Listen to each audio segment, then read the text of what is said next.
I was 19 when my parents bought their dream house. I was 32 when the bank called me about it.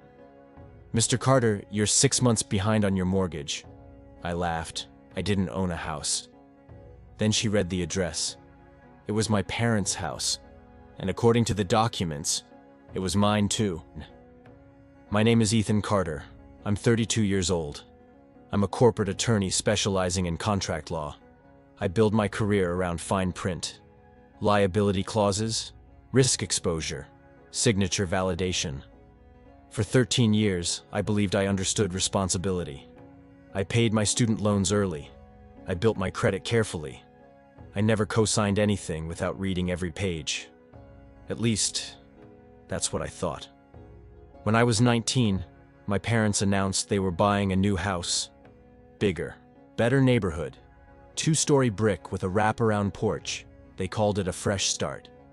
My older brother, Kyle, had just launched a construction company.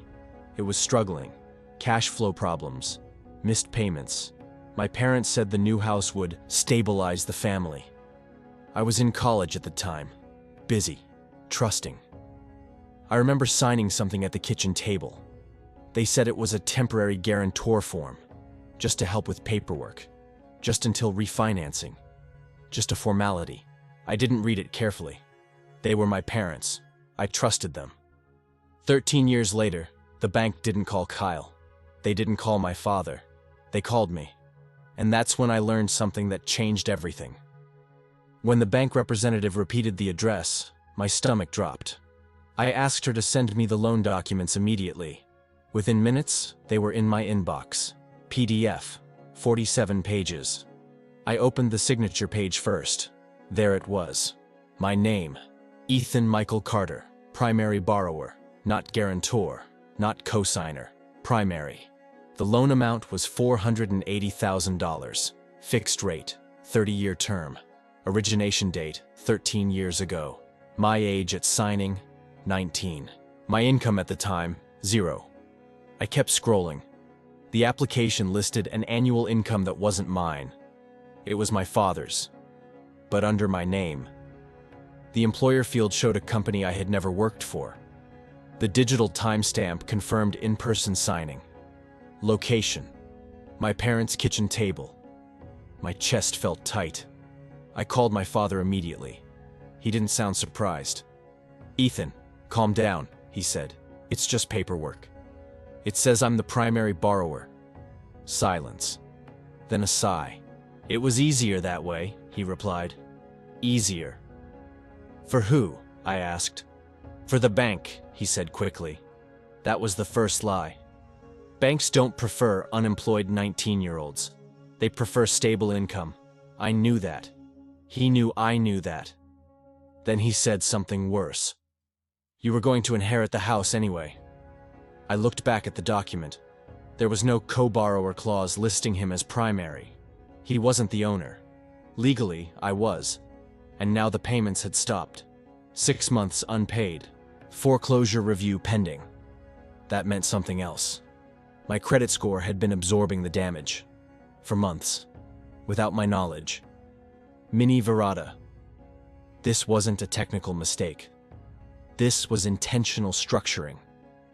I drove to their house that night. The same brick house with the wraparound porch. The same house I apparently owned. My mother opened the door. She smiled when she saw me. That smile disappeared when she saw my face. My father was in the living room watching television. Kyle was there too, feet on the coffee table, beer in hand. I didn't sit down. I placed printed copies of the mortgage documents on the table. "I'm the primary borrower," I said. My father rubbed his temples. It was temporary. 13 years is not temporary. Kyle shifted in his seat. "It helped all of us," he muttered. "All of us." I looked at him. "Your construction company was failing back then." He didn't deny it. My mother stepped in. "We did what we had to do." "To do what?" "To protect the family," she said. I picked up the document and pointed at the income statement. "You forged financial information under my name." My father's jaw tightened. It wasn't forgery. It was survival. Survival. You listed me as employed full-time, I said.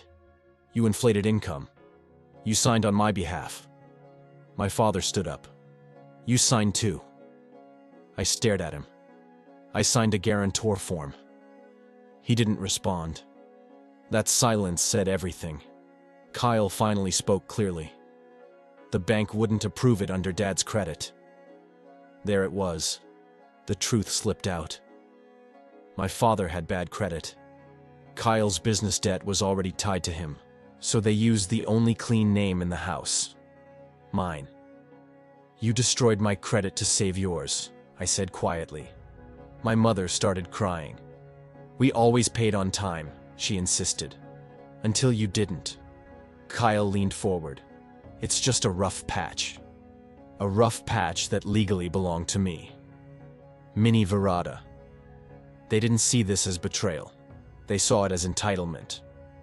I left without raising my voice. Anger would have made it easier for them. Calm made it harder. That night, I requested the full underwriting file from the bank. Internal notes, loan officer comments, risk assessments, everything. When it arrived, the timeline became clear. The mortgage was approved the same week Kyle's business line of credit was denied. The denial reason was listed plainly. Excessive debt exposure.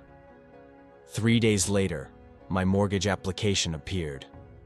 Under my name, with fabricated income. But that wasn't the worst part. Buried in the supporting documents was an attached transfer, $50,000, from the mortgage funds, directly wired to Kyle Construction LLC, startup capital injection. Not home improvement, not family emergency, business rescue. I stared at the wire confirmation for a long time. They didn't just use my name for housing, they leveraged it for Kyle's failing company. I called Kyle the next morning. Did you know they used the mortgage money to fund your business? Silence. Then a sigh. I thought you agreed. Agreed. I was 19. You signed, he said defensively. You benefited too. How exactly? I asked. We all lived better, he replied. Better. His truck, his equipment upgrades, his payroll survival. That wasn't shared benefit. That was strategic redistribution. I pulled the payment history next. For 11 years they paid consistently. Then something changed 2 years ago. Kyle's company started declining again. Large contracts lost. Cash flow tightened. And suddenly the mortgage payments became irregular. Then partial. Then stopped. Mini Verada. They didn't just use me once. They relied on me as a financial shield every time things collapsed. The foreclosure review deadline was 30 days away. If nothing was done, the house would move into formal proceedings. Under my name. That meant lawsuits, asset seizure risk, professional consequences. As an attorney, I knew something else. If I reported the fraud formally, it could trigger criminal investigation. Bank fraud, misrepresentation, forgery, federal charges against my parents, and potentially against Kyle. I scheduled a meeting with the bank's legal department. I didn't accuse anyone. I asked questions. Technical questions. What happens if a primary borrower claims fraudulent inducement? The answer was careful. An investigation would be initiated. What about forged income statements? Those are serious matters. Translation. This could destroy them. I drove back to my parents' house with 2 folders. One contained a refinancing proposal. If they transferred legal ownership properly, and I took control of the property, I could restructure the debt. The other folder contained a draft affidavit of fraud, signed and ready. When I placed both folders on the kitchen table, my father understood immediately. You wouldn't, he said quietly.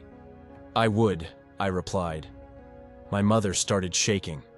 Kyle looked pale for the first time. This is family, my father said. This is liability, I answered.